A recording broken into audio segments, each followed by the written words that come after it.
हरिशरणम। किसी ने पूछा है कि कन्या को रत्न क्यों कहते हैं। स्त्री रत्न भी कहते हैं, स्त्रियों को रत्न कहते हैं, कन्या को रत्न कहते हैं, ऐसा क्यों? तो कन्या रत्न ही नहीं कहते, पुरुष रत्न भी कहते हैं। किसी में ऐसी विशिष्टता आ जाए जो रत्न के समान हो जाए। अब रत्न को समझना जरूरी है। किसी भी कन्या, स्त्री या पुरुष के नाम के सामने जो रत्न शब्द लगता है, तो क्यों लगता है? रत्न मतलब जो मनमोहक हो, जो विशिष्ट हो, जो बहुमूल्य हो, जो आकर्षक हो, जो निर्दोष हो, जिसमें स्वयं की आभा हो, जिसके अंदर ऐसी प्रतिभा हो कि जो दूसरों से अलग करती हो, विशिष्ट करती हो, विलक्षण करती हो, उसको कहते हैं रत्न। स्निग्धता हो, शालीनता हो, सौम्यता हो, गुण हो, विशिष्टता हो और बहुमूल्यता हो, कभी कभी अनमोलता भी हो सकती है। तो ये सारे सद्गुण जिसमें विराजमान होते हैं उसको कहते हैं रत्न। अब यहाँ प्रश्न कन्या रत्न का है। तो कन्या को रत्न क्यों कहते हैं? तो जो कन्या अपने इन गुणों से, जो रत्न के गुण जिस कन्या में घटित होते हैं वह कन्या रत्न है। जिस स्त्री में यह गुण घटित होते हैं वह स्त्री रत्न है। जिस पुरुष में यह गुण घटित होते हैं पुरुष रत्न भी है।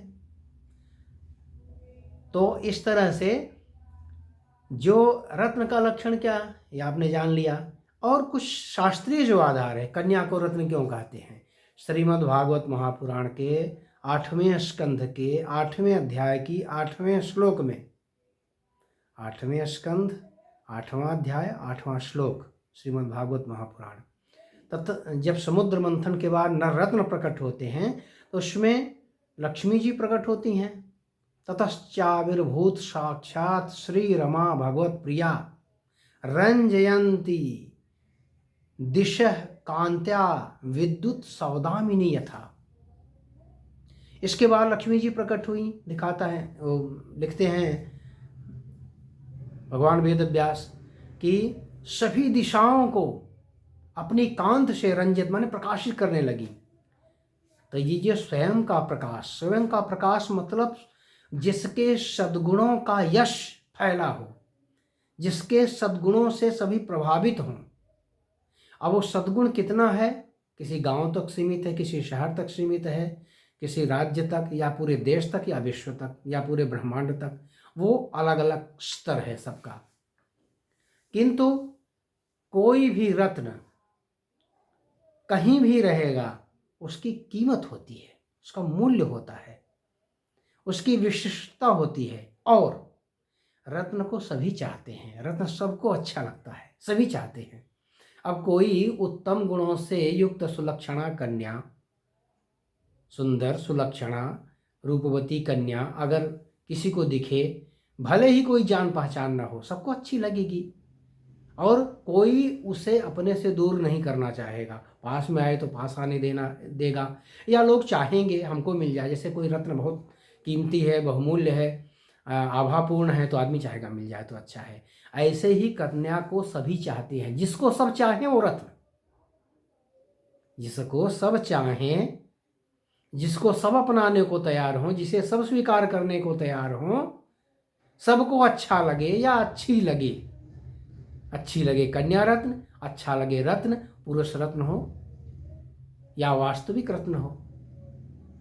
तो इस तरह से जिसके अंदर ऐसी विशिष्टता हो, इसीलिए इसको संभाल के रखने की जरूरत है।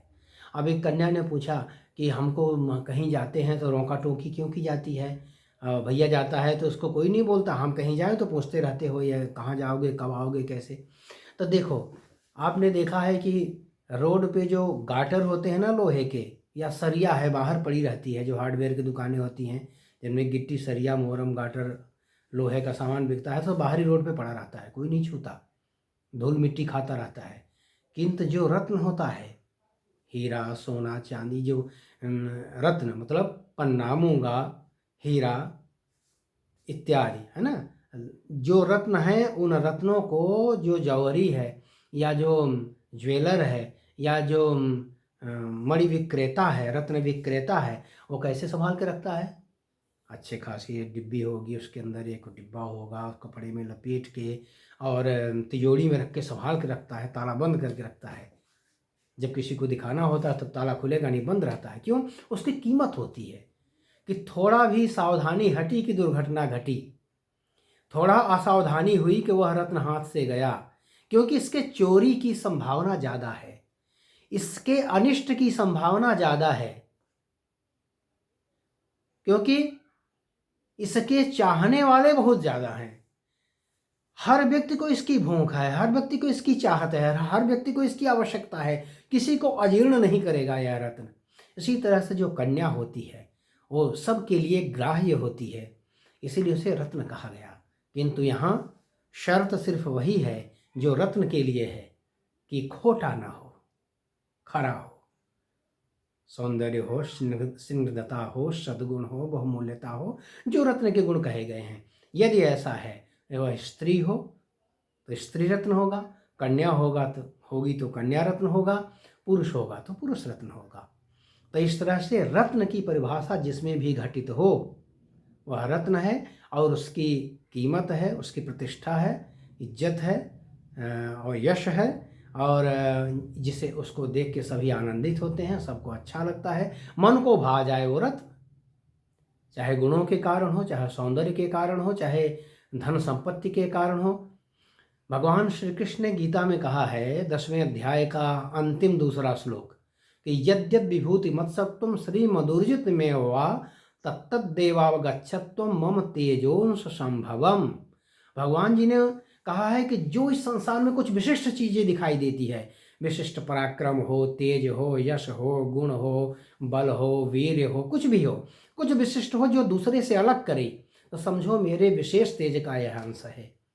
तो इसी तरह किसी कन्या में, किसी स्त्री रत्न में, किसी पुरुष में यदि कुछ विशिष्टता दिखाई दे, समझो परमात्मा का विशेष तेज इसमें विराजमान है, इसलिए वह सबको प्रिय है। अब यहाँ भागवत में जो कहा है ततश्चाविर्भूत साक्षात श्री रमा भागवत परा, भगवान के लिए जो भी अभिप्सित है, भगवान भी जिसको चाहते हैं, जो भगवत परायण है, और भगवान जिसके परायण है, जो जिसको भगवान की सम्मति है, विशिष्ट गुण भगवान के हैं, जो गीता में कहा कि हमारे विशेष तेज का अंश। तो लक्ष्मी जी भगवान की अर्धांगिनी है, उन्हीं के आश्रय भूता हैं। तो जितने भी कन्याएं हैं लक्ष्मी स्वरूपा कही गई हैं, इसलिए वो समुद्र से जैसे लक्ष्मी जी प्रकट हुई रत्न के रूप में, तो रत्न कही गई। इसी तरह से सारी कन्याएं रत्न कही जाती हैं, क्योंकि समुद्र मंथन में जैसे लक्ष्मी जी रत्न प्रकट हुई थी समुद्र मंथन से, तो उन 14 रत्नों में से एक थी। इसी तरह सारी स्त्रियां, सारी कन्याएं लक्ष्मी स्वरूपा होने से उस लक्ष्मी की प्रतीक, उनका रूपक, उनके समान या उन्हीं का स्वरूप होने से रत्न स्वरूप कही जाती हैं। तो इस तरह से जो कन्या रत्न कहा गया, तो वो उन्हीं के सद्गुणों को, उनके महत्व को, उनकी गरिमा को, उनके आकर्षण को, उनके विशिष्ट आचरण को देखकर, गौरव को देखकर, केवल स्वरूप को देखकर नहीं कहा गया है, गुणों को देखकर ही कहा गया है। जिसके अंदर ऐसे गुण हो वह कन्या रत्न है, स्त्री रत्न है, और पुरुष रत्न है। हरिशरणम।